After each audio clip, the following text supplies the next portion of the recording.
우리 인사하겠습니다. 주님이 당신을 사랑하십니다. 주님이 당신을 사랑하십니다. 오늘 우리가 종료주일로 지키게 되는데요.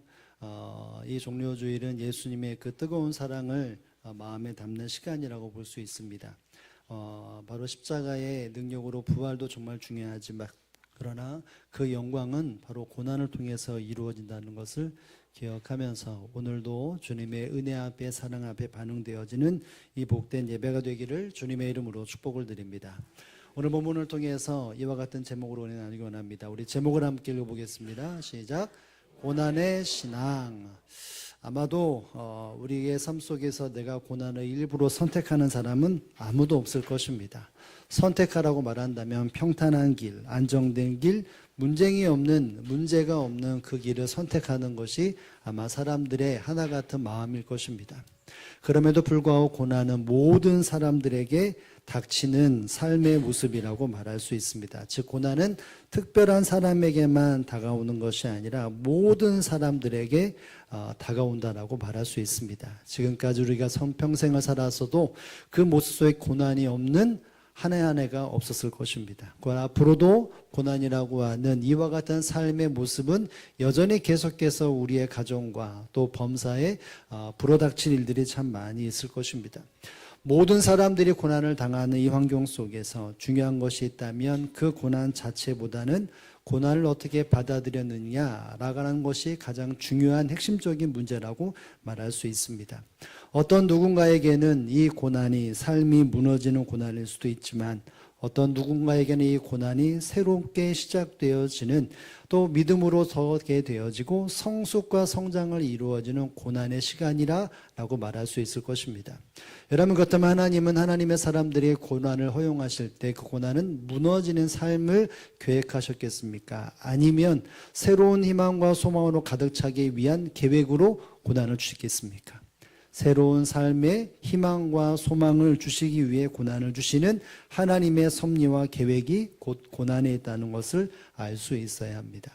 오늘 본문에도 예레미야라고 하는 선지자, 이 선지자는 남유다가 멸망당하는 것을 손으로 보았습니다. 그럼에도 불구하고 그 모든 시간 속에 사명자로 삶을 살아가고 있는데 그 삶은 어떤 삶이었습니까? 고난과 괴로움과 아픔이 가득 넘치는 삶이었습니다. 바라보았던 이스라엘 백성들의 모습도 고난이었지만 그 사명을 감당하는 그 육체적인 것도 삶의 고난, 마음의 고난도 어떤 누구보다도 심했던 인생이 바로 이 예레미야라고 말할 수 있습니다. 이스라엘과 예레미야라고 하는 이 사명자 모든 사람들에게 바로 고난의 때가 있었다는 것이죠. 그래서 오늘 본문의 19절의 말씀에 보면 이렇게 자신의 삶에 대해서 기술하고 있는 것을 봅니다. 우리 19절의 말씀을 다 함께 한번 읽어봅니다. 내 고초와 재난 곧 숭과 담즙을 기억하소서. 아멘. 예레미야는 자기의 삶이 어떻다고 말하냐면 내 고초와 재난이 내가 지금 살아가고 있는 환경과 여건과 자기의 인생이라 라고 말합니다. 여러분 고초라고 하는 이 말은 쉽게 말하면 이럽니다. 쓰라린 고통. 여러분 그냥 고통도 아니고 어떤 고통이요? 쓰라린 고통. 삶의 깊이에 뼈까지 시리게 만드는 그 쓰라린 고통이 나의 인생에 있다라고 말합니다. 그리고 재난이라는 말은 역경이라고 말하는데 내가 지금 이것을 딛고 일어서야 되는데 딛고 일어설 수 없을 만큼의 큰 역경이 내게 몰아닥쳐 있다라고 말을 하고 있습니다. 이것을 좀 더 쉽게 말했을 때 쑥과 담즙이 있다라고 말을 하고 있습니다. 여러분 쑥과 담즙이라 이것을 먹는다면 그 쓴내가 확 일어나는 것처럼 이미지를 통해서 지금 이 예레미야가 어떠한 고난, 어떠한 역경, 어떠한 힘듦을 경험했는지를 이렇게 이미지적으로 설명하고 있습니다. 여러분 이 말은 결국 그냥 쉽게 지나쳐가는 고통과 재난이 아니라 정말 힘겹게 삶을 살아내고 있는 한 걸음 한 건 내림이 너무나 고통스럽고 괴로움이라는 것을 이렇게 표현하고 있습니다. 여러분 이 예레미야는 이와 같은 역경, 이와 같은 고난, 이와 같은 재난의 환경 속에서 그가 바라보고 있는 시선이 어디에 있다라고 말합니까? 하나님을 향해 말합니다. 그래서 내가 이 환경 속에 내 삶을 되짚어보면 고난과 역경인데 하나님 이것을 어떻게 해달라고 말합니까? 하나님께서도 기억해 주십시오 라고 말합니다. 하나님이 내가 당하고 있는 고난과 역경과 이 쓰라린 모든 것을 하나님 기억해 주십시오. 나를 바라봐 주십시오. 나의 힘겹게 걸어가는 그 모습을 주님의 눈으로 담아 주십시오 라고 요청을 하고 있습니다. 여러분, 분명 그의 인생에는 쓰라린 고통과 재난이 계속해서 역경이 물어닥치고 있었습니다. 그러나 그는 누구를 보아봤습니까? 하나님을 바라보았습니다. 하나님, 내 삶을 바라보시고 기억해 주옵소서. 내가 이와 같은 경우 속에 살아가고 있는 그 나날들을 하나님 기억해 주십시오. 나를 바라봐 주십시오. 이렇게 말하고 있습니다.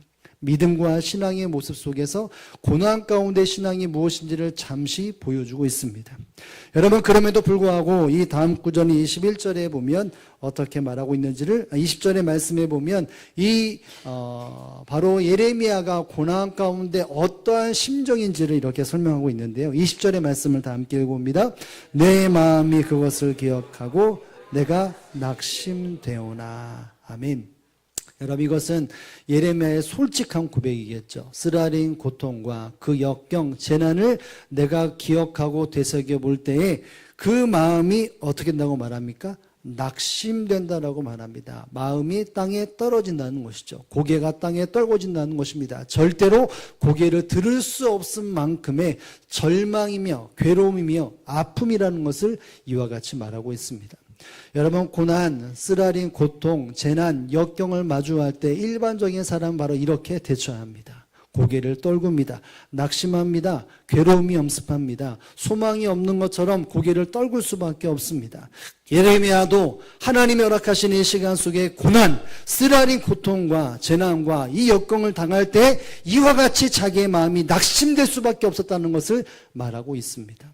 고개를 들 수 없고 소망을 품을 수 없고 오히려 절망하며 모든 것이 끝났다라고 말할 수밖에 없는 이 낙심의 상태가 지금 자신의 환경과 여건이라는 것을 이렇게 말하고 있는 것입니다. 사랑하는 성도 여러분, 이 예레미야는 인간적 일반 대처법, 대처하는 그 모습도 그 안에 있었습니다. 믿음이 있고 신앙이 있었지만 그럼에도 불구하고 이와 같은 역경과 고난 속에 쓰나는 아픔 속에서 고개를 떨굴 수밖에 없는 낙심됨이 있었다는 것이죠. 모든 사람들이 하나님 앞에 등져져 있지만 그럼에도 불구하고 예레미야 하나님의 마음을 품고 하루하루 살아나갈 때 그 닥쳐있는 현장 속에서 그는 마음이 무너질 수밖에 없고 낙심될 수밖에 없었다는 것입니다.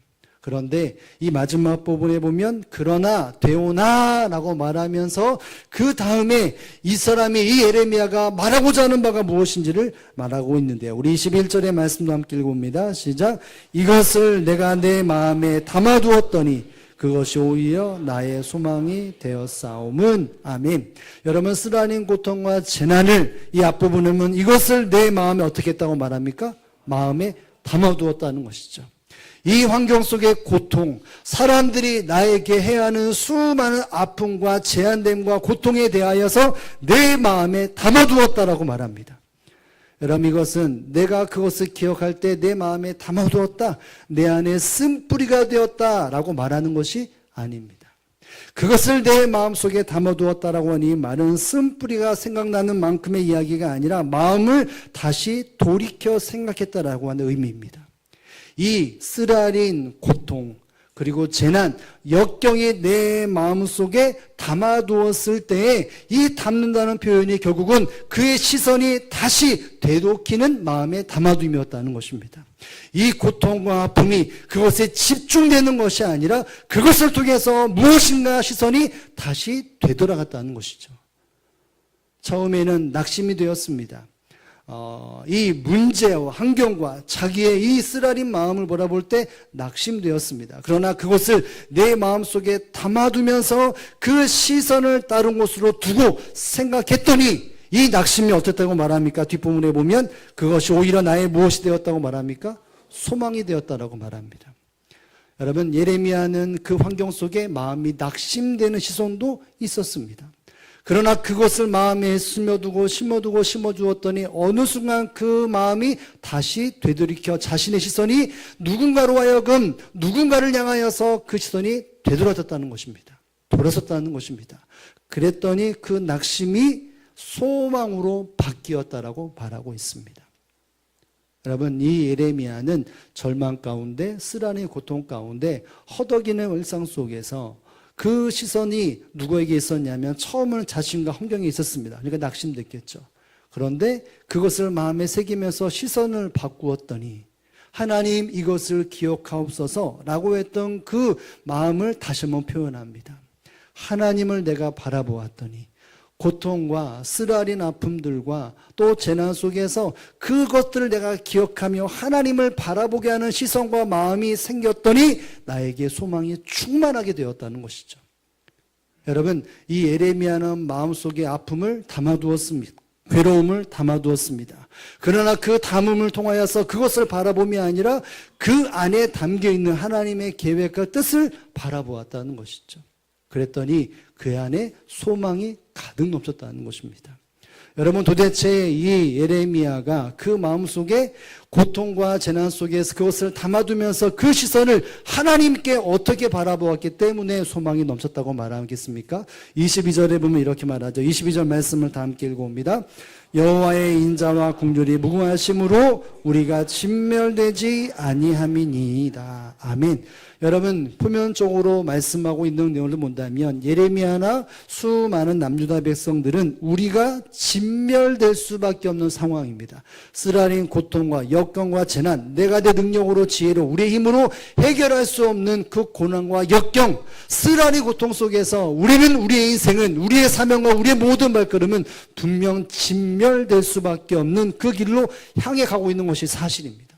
그런데 그것을 마음에 두고 생각하고 그 시선을 다시 돌이켰더니 여러분, 그의 마음속에 무엇이 또 그 시선 속에 하나님을 바라봤더니 하나님이 어떤 분을 보았냐면 결국은 인자와 긍휼이 무궁하신 하나님이라고 하는 시선이 생겼던 것입니다. 여러분, 인자가 무엇입니까? 하나님 아버지의 사랑이라고 말할 수 있습니다. 이 인자라는 말은 하나님께서 백성들에게 베푸시는 사랑, 특별히 언약적인 사랑을 바로 이게 인자라고 하는 단어로 표현하고 있습니다. 여러분, 하나님의 사랑은 희생적인 사랑이고 아낌없이 주는 사랑인데 특별히 언약적인 사랑이라고 말하는 것은 약속을 이루시는 신실하신 하나님이십니다. 하나님은 아브라함을 선택하여 언약을 맺으셨습니다. 그리고 그 언약을 끝까지 이루어 성취하시고 그 대대로 이 약속을 계속해서 이루어 가셨습니다. 이 언약적인 사랑이라고 하는 것은 상대방이 어떤 행동을 가졌기 때문에 이것이 실효가성이 있고 무효되는 것이 아니라 하나님의 신실함을 가지고 있기 때문에 이것에 기반되어져 사랑이 멈춤이 없다는 것입니다. 어떤 상황에서 이 사랑이 이루어지고 성취된다는 것을 말하고 있습니다. 하나님은 하나님의 백성들에게 약속하신 그 언약의 사랑을 끝까지 베푸시는 하나님이구나, 이것을 그의 마음속에 새겼기 때문에 우리가 진멸되지 아니한다라고 하는 이 소망을 품었던 것입니다. 그리고 여기서 긍휼이라고 말이 있죠. 여러분이 긍휼이라고 말하는 것은 보통 아버지가 자식을 돌볼 때 그 성품을 표현합니다. 여러분, 아버지가 어머니가 못난 자식을 보고 어디가 자녀가 아프고 어디가 다치고 그러면 그것을 기뻐할 사람은 아무도 없습니다.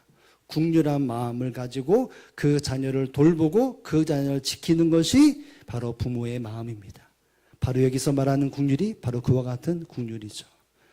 우리의 자녀가 아프고 열이 오르락내리락하고 어디 나갔다가 크게 다쳐오면 그것에 대해서 너 왜 그랬어? 라고 따지기보다도 꼬치꼬치 그것에 대해서 잘잘못 따지기보다도 그 마음에 긍휼한 마음을 가지고 당장 병원에 가거나 약을 발라주는 것이 부모의 마음입니다. 여러분, 이 예레미야는 하나님의 긍휼을 바라보았습니다. 우리가 어떤 형편에 처해 있든지 간에 우리를 긍휼히 여기시는 그 하나님이 계시고 그 성품을 바라보았기 때문에 우리가 비록 쓰라린 고통 속에 재난 가운데 있지만 하나님의 그 긍휼이 무궁하시기 때문에 우리가 진멸되지 않는다라고 말하고 있습니다. 여러분, 예레미야가 나의 소망이라고 말하는 것은 내 안에 어떤 소망이 있어서 말하는 것이 아니라 내가 힘들고 고난과 아픔 속에 있었더니 그 안에서 나의 시선이 조금씩 진정 바라보아 하나님을 바라보았다는 것이죠. 이 바라봄이 무엇이었습니까? 하나님이 우리를 사랑하시는구나. 하나님이 우리를 긍휼히 여기시는구나. 내가 쓰라린 고통과 아픔 속에서 하나님은 관망하신 하나님이 아니라 이것 때문에 몸둘 바를 몰라서 어떻게 하면 도와줄까, 어떻게 하면 이것을 회복시켜줄까라고 하는 이 발버둥을 치고 계시는 하나님의 시선을 보았기 때문에, 이 하나님 때문에, 이 주님 때문에, 이 주님의 사랑과 인자와 긍휼 때문에 내가 소망이 넘친다라고 이렇게 고백하고 있는 것입니다. 예레미야는 고통 가운데 신앙이 무엇이라는 것이 우리에게 밝히 보여주고 있다는 것을 알아야 합니다. 예레미야는 고통 속에 주님의 뜻대로 삶을 살아가는 여정 속에서 고난과 아픔과 쓰라린 수많은 아픔이 있었는데 그 모습 속에서 절망할 수밖에 없는 환경 속에서도 하나님을 바라보는 시선이 있었기에 절대로 이룰 수 있는 소망을 바라보았고 승리할 수 있었던 것입니다. 여러분, 고난에 중요한 것이 있다면 환경을 바라보는 것이 아니라 하나님을 바라볼 수 있는 신앙이 결국은 고난의 신앙이라는 사실들을 여러분 믿고 깨달을 수 있기를 주님의 이름으로 축복을 드립니다. 고난의 신앙은 상황이 아니라 하나님을 기억하고 하나님을 바라보는 것이 진정한 고난의 신앙이라는 것을 알아야 합니다. 여러분, 미리 말한다면 고난의 신앙의 싸움은 무엇을 바라보느냐의 싸움이라는 것을 알아야 합니다.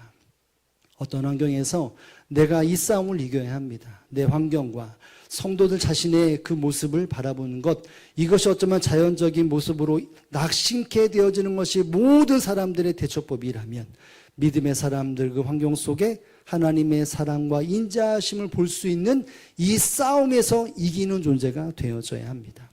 그러면 그 하나님께서 우리를 소망으로 기쁨으로 반드시 일으켜 세우신다는 것을 여러분 기억할 수 있기를 주님의 이름으로 축복을 드립니다.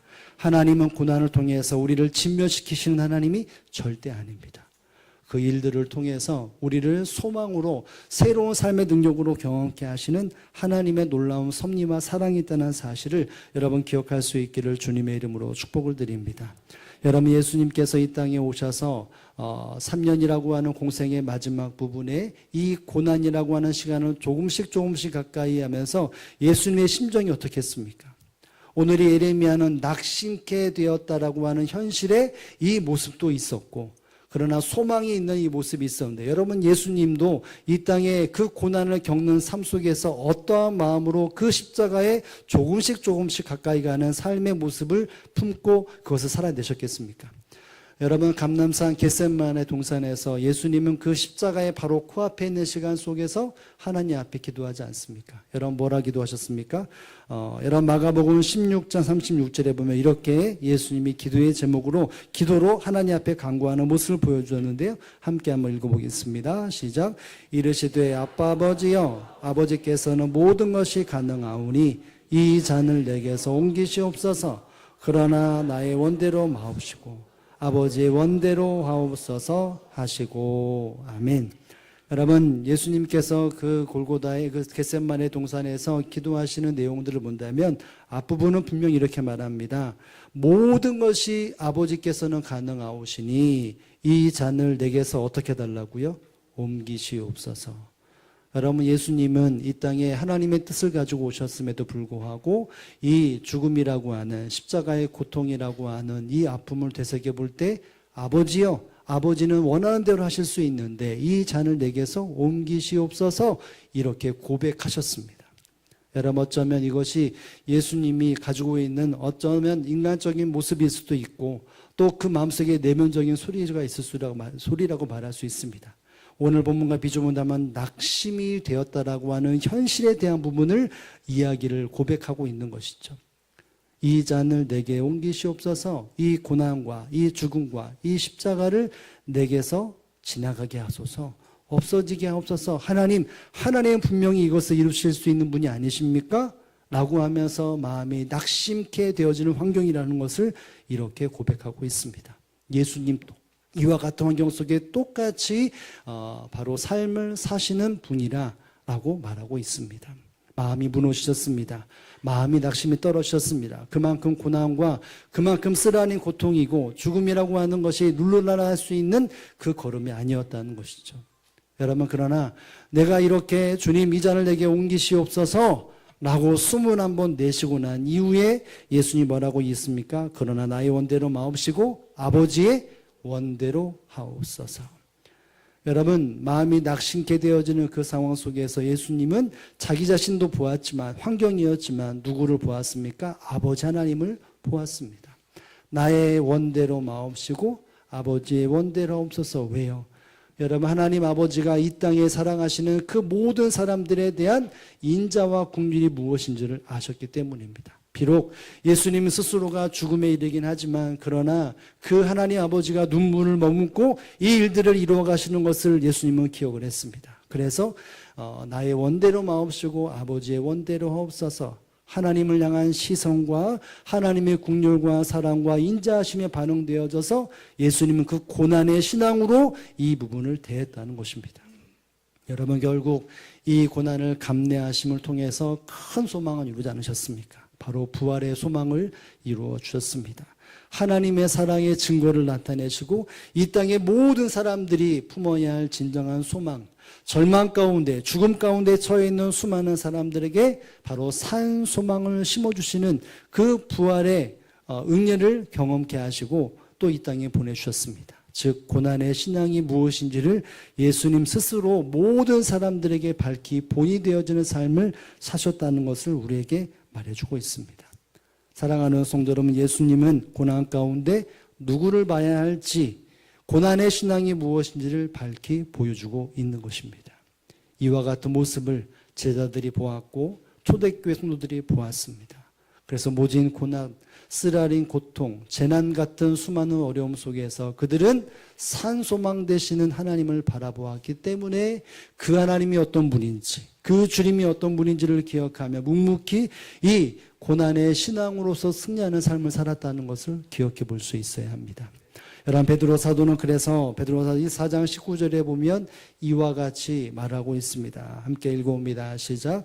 그러므로 하나님의 뜻대로 고난을 받는 자들은 또한 선을 행하는 가운데 그 영혼을 미쁘신 창조주께 의탁할지어다. 아멘. 앞부분에 보면 고난을 받는 자들은 하나님의 뜻대로 주님 안에 새 생명을 얻어서 이 땅의 삶을 살아가는 요정 속에서 원치 않은 고난, 쓰라린 고난과 아픔, 이 고난 받는 사람들은 어떤 삶을 살아야 합니까? 영혼을 미쁘신 창조주께 의탁하라. 여러분, 창조주께 바라보고 의탁하라, 의지하라고 말합니다. 여러분, 모든 고난과 아픔이 그 모든 주권은 바로 하나님께 있고 창조주께 있는 것 아니겠습니까? 초대교회 수많은 사람들이 핍박과 또 어려움 속에, 순교의 환경 속에서 그들의 아픔도 고난도 죽음의 위기가 있지만 그럼에도 불구하고 그들은 창조주 하나님을 바라보고 그 믿음으로 살아야 한다는 것을 이 베드로는 예수님을 통해 보았고 그것을 경험했고, 믿음의 사람들은 반드시 이와 같이 고난의 신앙, 창조주 하나님을 바라보는 신앙으로서 고난을 이겨내고 승리와 소망을 이루는 삶을 살아야 한다는 것을 바로 이와 같이 말하고 있는 것입니다. 사랑하는 성도 여러분, 하나님을 믿는 사람들의 삶은 실제여야 합니다. 고난과 아픔이 따른다면 그것을 거부함이 아니라 그곳에서 낙심될 수밖에 없는 환경에서 시선을 바로 가질 수 있어야 합니다. 무엇을 보느냐가 인생에 어떠한 일들을 경험하고 결과를 낳는다라고 말할 때, 여러분, 하나님을 믿는 사람에게도 동일하게 고난이 다가오고 있지만 그 고난을 내가 무엇을 바라느냐가 결과가 달라진다는 것입니다. 여러분, 하나님이 이 땅에 고난을 허용하시기도 하지만 그 고난 속에서 믿음의 사람들 반드시 세워가십니다. 그 모습 속에 세상 사람들처럼 문제를 보고 고통을 보고 자신을 본다면 여러분, 불평할 수밖에 없고 원망할 수밖에 없고 신경이 날카로워서 다툼을 일으킬 수밖에 없습니다.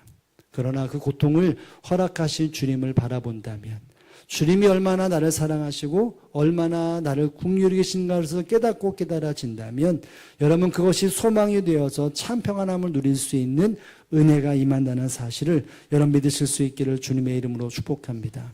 저와 여러분은 고통과 쓰라린 고난, 그리고 역경, 내가 버텨낼 수 없고 이겨낼 수 없는 역경 가운데 우리는 무엇을 바라보고 있는지, 어떠한 시선을 가지고 있는지 점검해 볼 수 있어야 합니다. 문제를 보고 연약한 내 자신을 바라보면 무엇할 수밖에 없습니까? 낙심할 수밖에 없습니다. 절망할 수밖에 없습니다. 그러나 그 순간순간마다 이 환경 속에 나를 바라보시는 인자하신 하나님, 긍휼이 무궁하신 하나님을 바라보면 그 시선이 결국은 새 희망과 소망으로 가득 차는 미래가 열린다는 사실들을 여러분 기억하면서, 여러분 어쩌면 이 한 주간 우리가 삶을 살아가며 고난이라고 하는 것이 실제적으로 다가올 때 실제적으로 우리가 하나님을 바라볼 수 있기를 주님의 이름으로 축복을 드립니다. 그럴 때 주님은 우리에게 산소망이 되어주시는 놀라운 능력과 일을 행하신다는 사실들을 기억하며, 어떤 환경에서도 이 고난을 뒤로하는 것이 아니라 고난의 신앙을 가지고 우리 주님이 이루시는 거룩한 산소망을 이루고 진정한 소망 되신 주님의 능력을 경험하는 저와 여러분의 삶이 되어지기를 주님의 이름으로 축복을 드립니다. 기도하겠습니다. 살아 역사